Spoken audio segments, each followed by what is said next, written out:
All right, let's dive in. Today we're tackling a real classic, a German folktale called Tischchen, dich, Goldesel und Knüppel aus dem Sack. Yeah, try saying that 3 times fast. But you probably know it as the wishing table, the gold ass, and the cudgel in the sack. And we're going straight to the source for this one, the Brothers Grimm. No modern retellings or anything, just the pure, unadulterated folktale. Like opening a window into the past, right? Seeing how stories were told and the kinds of lessons they were trying to get across. Exactly. So let's set the scene. We have a poor tailor, 3 sons, and 1 very important goat. This goat, she's their lifeline, providing the milk that keeps them going. Of course, to keep her producing, she needs good pasture, so the sons take turns taking her out to graze. But here's the thing. Each son comes back saying, yep, goat's full, but she hasn't eaten a single blade of grass. It's like, what's going on here? Why are they all lying? Are they just lazy? Or scared of their dad? It's a little detail, but it raises some interesting questions about the family dynamics, doesn't it? And the tailor, well, he's a guy who believes in honesty, maybe a little too much. He gets so angry that he kicks each son out one after the other without even giving them a chance to explain. That's a bit harsh, isn't it? I mean, it makes you wonder, is this how things were done back then? Or is the story making a point about, like, how authority figures can sometimes be a bit unfair? Now the tailor's all alone, except for, you guessed it, the goat. You'd think she'd learn her lesson, but nope. Even when the tailor takes her to the best pasture himself, she still pretends to be full. And get this, she starts talking, like actually speaking words. Here's where we enter the realm of the fantastical.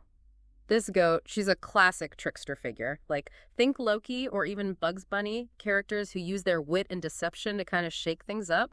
It's as if the goat's purposely showing the tailor how he can be fooled. And the tailor, well, he's humiliated, right? Yeah. Tricked by his sons, and now by his own goat. He shaves her head in a fit of anger and chases her away with a whip. Now, obviously we don't condone animal cruelty, but you can't help but see a parallel between how he treats the goat and how he treated his sons. It's true. There's a lack of understanding in both situations, a quickness to anger and punishment without really getting to the bottom of things. Makes you wonder if the story's hinting at some deeper issues within the family. In the meantime, the sons are out in the world, making their own way. The oldest apprentice is with a carpenter, the middle son with a miller, and the youngest, he ends up learning the turner's trade. And each of them, through hard work and maybe a little bit of magic, earns a reward that kind of matches their craft. This is where the wishing table, gold ass and cudgel come in. It's not just random luck. There's a real connection between the gifts and their professions. The self-setting cable for the carpenter, who builds and creates. The gold-spitting donkey for the miller, who transforms grain into something valuable. And the cudgel for the turner, who shapes and controls wood. It's like their talents are being reflected in these magical objects. All right, so we've got 3 sons, 3 magical gifts, and, as you might guess, an innkeeper. Now, anyone who's familiar with folktales knows that innkeepers, well, they can be a bit shady sometimes. And this one, he's no different. He sees these incredible gifts, and his greed takes over. As each son stops at his inn on their way home, the innkeeper swaps out their gifts for ordinary lookalikes, leaving the sons with nothing but useless fakes. Classic folktale villain. Right. The guy who wants to get rich quick without doing any of the work. It sets up a great conflict between those who earn their rewards honestly and those who try to cheat their way to the top. But don't worry, the story's not over yet. The youngest son, the one with the magic cudgel, he's not about to let the innkeeper get away with this. He outsmarts the innkeeper, forces him to confess using the cudgel, and gets all the stolen treasures back. A real triumph of the underdog. And notice how it's the youngest son who saves the day. In folktales, the youngest often represents innocence, but also cleverness and a connection to magic. He shows us that you don't need brute force to win. Sometimes wit and cunning are more powerful. So the youngest son, he's got the villain defeated, the treasures recovered, and he's heading home to reunite with his father and share his newfound wealth. But what about that mischievous goat? Well, she's not having the best time. Yeah, her story takes a bit of a comedic turn. Ashamed of her shaved head, she hides in a fox's den, scaring the poor thing half to death. Then a bear comes along and gets spooked by her too. Finally, a little bee stings her and she's driven out into the world. It's almost like karma, right? Little payback for her trickery. All right, so we've got a reunited family, a defeated villain, a goat facing her comeuppance, and a whole pile of magical loot. But the big question is, what does it all mean? This story, it's like an onion with layers of symbolism and possible interpretations, and that's what we'll be peeling back in part 2 of this deep dive. All right, let's get into those layers. I mean, on the surface, it's a fun story. Sons getting into trouble, a dad with a temper, magical gifts, a greedy innkeeper. But there's got to be something more going on. Absolutely. Folktales like this, they're not just for entertainment. They're like cultural snapshots. They tell us about the values and beliefs of the people who told them.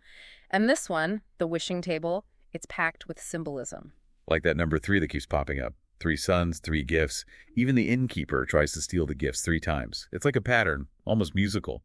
That rule of 3, it's a powerful thing in storytelling. You see it in fairy tales, jokes, all sorts of things. It creates a sense of balance, like things are complete. And it taps into how our brains work. We tend to remember things in 3s, beginning, middle, end, past, present, future. It's how we make sense of the world. So in this story, could those 3 sons represent different parts of, like, human nature? The oldest, with his carpentry, maybe he's responsibility. The middle son, with his gold-spitting donkey, maybe he's ambition. And the youngest, with that powerful cudgel, maybe he's resourcefulness. I like that. That's a good way to look at it. It ties into the idea that their journey, both individually and as a family, it's about growth. They start out flawed, dishonest, angry. But through their experiences, they learn and ultimately come together stronger than before. That's symbolized by their reunion and their shared prosperity. You can't talk about this story without talking about honesty. It's right there from the beginning with those sons and their lies about the goat. But the story doesn't say, like, honesty is always the best policy, does it? No, it's more complicated than that. The story shows different kinds of deception. The sons lie out of fear and laziness. The innkeeper, it's pure greed that drives him. And the goat, she's a trickster, using deception to expose hypocrisy and shake things up. So the story makes us think, when is a lie harmless and when is it really damaging? Like, it's not just about whether you lie or not, but why you do it and what the consequences are. Right. And notice how the sons, even though they're forgiven, their dishonesty still leads to them being kicked out and facing all those challenges. It's cause and effect. The story shows us that our choices have consequences, even if they come from a place of weakness rather than malice like the innkeeper. You're speaking of the innkeeper. His fate is pretty clear. Trying to get rich by cheating, it blows up in his face. He's exposed, humiliated, and probably loses everything. It's a classic lesson, right? Yeah. Shortcuts and dishonesty, they don't lead to real success. It reinforces the idea that true prosperity comes from hard work, honesty, and maybe a little bit of luck. The sons, they messed up, but ultimately they succeed because they put in the effort and learn from their mistakes. But let's go back to the tailor, the father. He makes some pretty bad choices. Kicking his sons out without a second thought, punishing the goat in anger. He's interesting because he's not perfect. He values honesty, but he's quick to judge, quick to anger. It makes him more human, more relatable than like a perfect hero or a purely evil villain. And his flaws, they're what sets the whole story in motion. If he hadn't been so impulsive, his sons wouldn't have gone out into the world, and we wouldn't have this whole adventure. It makes you think about what the story's saying about fatherhood and authority. Is it criticizing the way things were, or is it just showing that everyone makes mistakes, no matter who they are? It definitely raises questions about family, communication, the difficulties of raising kids. The story doesn't condemn the tailor, but it shows the effects of his actions, makes you think about them. And in the end, he learns and grows. He realizes he was wrong, welcomes his sons back, and hopefully becomes a better father. That brings us to the ending. The sons come home, they share their wealth, everyone lives happily ever after. But something about that tidy ending, it feels a bit, I don't know, maybe too easy. You're picking up on something. It makes you wonder, what happens next? Do those brothers stay content with their simple lives? Do they use their magical gifts wisely?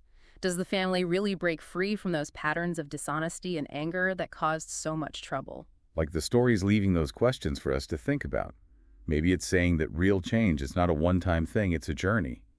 Even with happy endings, there's always more to learn and grow. And maybe that's the most important point. Folktales like this, they don't give us all the answers. They spark our imagination, make us question things, and encourage us to keep thinking about what it means to be human. So as we wrap up this part of our deep dive, let's switch gears and focus on that goat. She's funny, she's a troublemaker, and in some ways, she's a victim. She really adds something to the story. Let's talk about what she represents and why her story is so important in the final part of our deep dive. Okay, that goat. She's been on my mind. At first, I thought she was just there for laughs, scaring those animals with her shaved head. But she must be more than just comic relief. Oh, she is. Think about how she affects the story. She shakes things up in the family, she makes the tailor question what's true, and in the end, she pays the price for her tricks. So she's not just a silly side character. She's important to how the story unfolds. Absolutely. What she does, even if it's just to save herself, it pushes the tailor and the sons onto their separate paths. She's like a storm, upending everything and setting things in motion. But she ends up alone and everyone's laughing at her. It seems kind of harsh when you think about it. The sons lied too, but they get off pretty easy. It is interesting how the story treats them differently. The sons, they represent human weaknesses, and they're forgiven in the end. But the goat, she represents animal instincts, and she gets punished and cast out. Is it saying that humans and animals are judged differently? Or is it like a comment on how society treats people who challenge those in charge, even if they're just trying to survive? That's a really good question. It goes back to the idea of a scapegoat, someone who takes the blame for everyone else. We still use that word today, don't we? We blame someone or some group instead of dealing with the real problems. So maybe the goat represents people who are pushed aside, whose voices aren't heard, even if they have good reasons for what they do. That's a powerful way to see it. It adds a whole other layer to the story. It reminds us that even simple stories can reflect real-life injustices and power imbalances. And the way she ends up wandering alone, that's pretty sad. It's like a warning about what happens when you're all by yourself, cut off from everyone.